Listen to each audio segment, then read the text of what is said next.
Sifat keperiodikan unsur alkali tanah. 1. Jari-jari atom adalah jarak inti atom ke elektron terluar. Semakin bertambahnya jumlah kulit atom dari satu golongan atas ke bawah, maka jari-jari atomnya akan semakin besar. 2. Energi ionisasi adalah energi yang diperlukan atom berfase gas untuk melepaskan satu elektron dari kulit terluar. Dari satu golongan atas ke bawah, semakin ke bawah energi ionisasinya semakin kecil. Hal ini disebabkan karena jari-jari atomnya semakin besar, maka jarak elektron terluar akan semakin jauh dari inti atom, sehingga elektronnya lebih mudah dilepas dan membutuhkan energi yang kecil. 3. Elektronegativitas adalah kemampuan suatu atom untuk menarik elektron dari satu golongan atas ke bawah. Semakin ke bawah, maka elektronegativitasnya semakin kecil.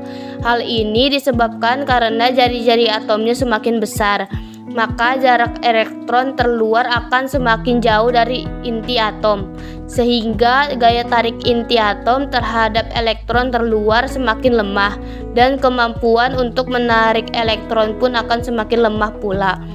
Kelimpahan logam alkali tanah: berilium, Be, beril, Be3, Al2, Si6O18, magnesium, Mg, dolomit, CaCO3, MgCO3, kalsium, Ca, kalsit, CaCO3, strontium, Sr, selesit, SrSO4, barium, Ba, barit, BaSO4, radium, Ra tidak diketahui karena unsur radioaktif.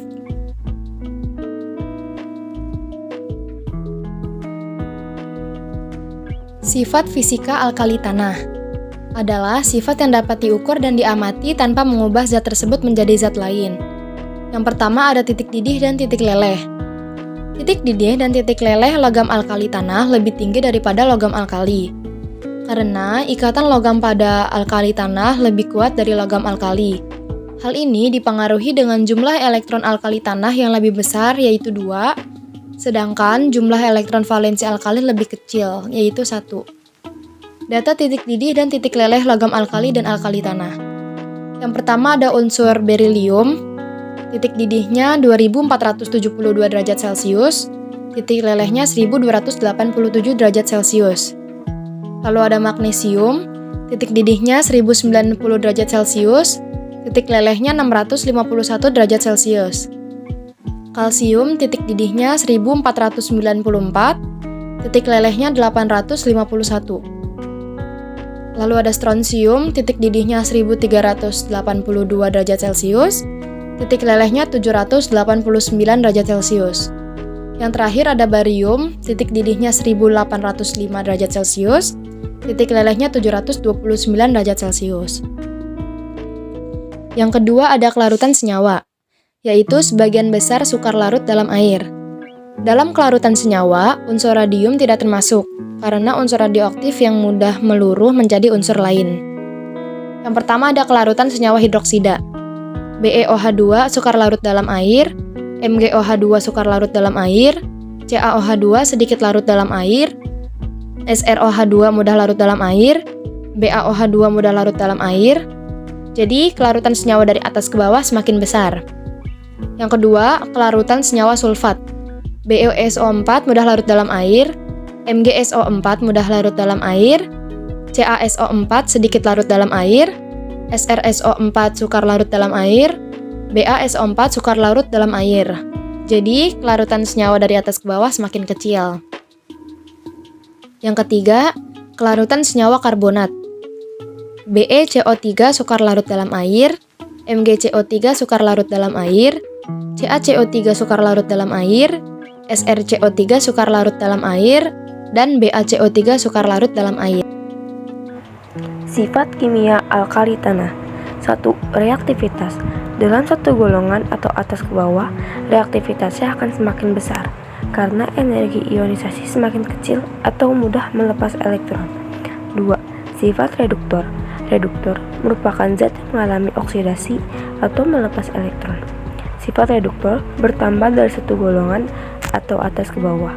Hal ini disebabkan karena energi ionisasinya semakin kecil, sehingga elektron terluar semakin mudah dilepaskan atau mudah teroksidasi. 3. Reaksi kimia logam alkali tanah. A. Reaksi dengan air. Logam alkali tanah dapat bereaksi dengan air membentuk basa dan gas hidrogen atau H2. Logam alkali tanah yaitu berlium yang tidak bereaksi dengan air, magnesium hanya bereaksi dengan air panas, kalsium, strontium, dan barium yang dapat bereaksi baik dengan air panas maupun air dingin. 2M plus 2H2O menghasilkan MOH2 plus H2, itunya basam. Notnya, M sama dengan logam alkali tanah. Contoh, 2Sr plus 2H2O menghasilkan SrOH2 plus H2. B. Reaksi dengan asam. Logam alkali tanah dapat bereaksi dengan asam membentuk garam dan gas hidrogen. Reaksi logam plus asam menghasilkan garam plus H2. Contoh, Mg plus H2SO4 menghasilkan MgSO4 plus H2. C. Reaksi dengan gas oksigen. Logam alkali tanah dapat bereaksi dengan gas oksigen membentuk senyawa oksida. Reaksinya 2M plus O2 menghasilkan 2MO. Notnya, M sama dengan logam alkali tanah. Contoh, 2Ca plus O2 menghasilkan 2CaO. D. Reaksi dengan gas nitrogen. Logam alkali tanah dapat bereaksi dengan gas nitrogen, menghasilkan senyawa nitrida.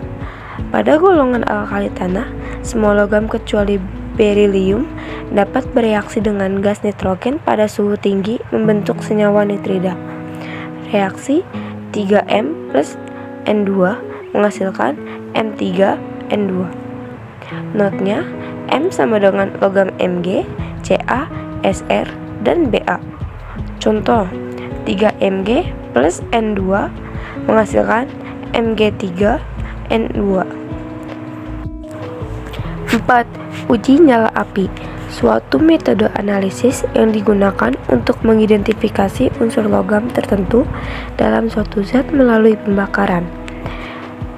Berilium atau Be menghasilkan putih, magnesium atau Mg menghasilkan putih cemerlang, kalsium atau Ca menghasilkan orange atau jingga, strontium atau Sr menghasilkan merah tua, barium atau Br menghasilkan hijau, dan radium atau Ra menghasilkan merah crimson. Selanjutnya ada pembuatan logam alkali tanah. Ada apa aja sih? Yang pertama ada berilium atau Be. Dapat diperoleh dengan mereduksi lelehan garam BeF2 menggunakan logam magnesium, di mana reaksinya diawali dengan BeF2 dalam bentuk larutan ditambah dengan Mg dalam bentuk solid menjadi MgF2 dalam bentuk larutan ditambah dengan Be dalam bentuk solid. Kemudian yang kedua ada magnesium atau Mg. Dapat dipisahkan dengan ekstraksi dolomit MgCaCO3 2 kali dan elektrolisis lelehan MgCl2. Di mana ekstraksi dolomit dimulai dengan memanaskan dolomit sehingga menghasilkan MgO dan CaO, yaitu CaCO3 titik MgCO3 dalam bentuk solid menjadi CaO dalam bentuk solid ditambah dengan MgO dalam bentuk solid ditambah dengan 2CO2 dalam bentuk gas. Kemudian MgO dan CaO direaksikan dengan silikon sehingga membentuk logam magnesium, yaitu 2MgO dalam bentuk solid ditambah dengan 2CaO dalam bentuk solid ditambah dengan Si dalam bentuk solid menjadi 2Mg dalam bentuk solid ditambah dengan Ca2SiO4 dalam bentuk solid. Nah, elektrolisis lelehan MgCl itu dilakukan melalui proses Downs, yaitu MgCl2 dalam bentuk larutan diubah menjadi Mg2+ dalam bentuk larutan ditambah dengan 2Cl- dalam bentuk larutan, di mana anoda karbonnya yaitu 2Cl- dalam bentuk larutan menjadi Cl2 dalam bentuk gas ditambah dengan 2 elektron. Sedangkan katoda besinya yaitu Mg2+ dalam bentuk larutan ditambah dengan 2 elektron menjadi Mg dalam bentuk solid. Nah, yang ketiga adalah kalsium, Ca, strontium, Sr, dan barium Br, yaitu dapat diperoleh dengan elektrolisis lelehan garam CaCl2, SrCl2, dan BaCl2. Nah, kita mulai dari elektrolisis lelehan CaCl2.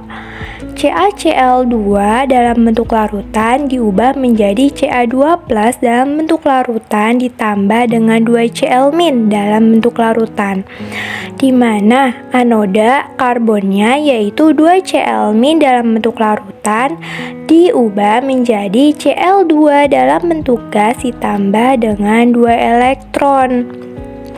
Sedangkan katodanya dalam besi yaitu adalah Ca2+ dalam bentuk larutan ditambah dengan 2 elektron menjadi Ca dalam bentuk solid. Terus kemudian elektrolisis lelehan SrCl2. Nah, SrCl2 ini dalam bentuk larutan diteruskan atau diubah menjadi Sr2+ dalam bentuk larutan ditambah dengan 2Cl- dalam bentuk larutan, di mana anoda atau karbonnya itu adalah 2Cl- dalam bentuk larutan menjadi Cl2 dalam bentuk gas ditambah dengan 2 elektron. Sedangkan katoda atau besinya itu adalah Sr2+ ditambah dengan 2 emin atau 2 elektron menjadi Sr dalam bentuk solid. Nah, Sr2+-nya itu merupakan suatu bentuk larutan ya. Kemudian elektrolisis lelehan BaCl2 yaitu adalah BaCl2 dalam bentuk larutan diubah menjadi Ba2+ dalam bentuk larutan ditambah dengan 2Cl- dalam bentuk larutan, di mana anoda karbonnya yaitu 2Cl- dalam bentuk larutan diubah menjadi Cl2 dalam bentuk gas ditambah dengan 2 elektron. Kemudian katodanya itu atau besi adalah Ba2+ dalam bentuk larutan ditambah dengan 2 elektron menjadi Ba dalam bentuk solid. Nah, yang terakhir atau yang keempat ada radium atau Ra. Dapat diperoleh dengan peluruhan uranium dengan emisi sinar alfa, di mana uranium diubah menjadi Ra plus 2 emisi sinar alfa. Seperti itu.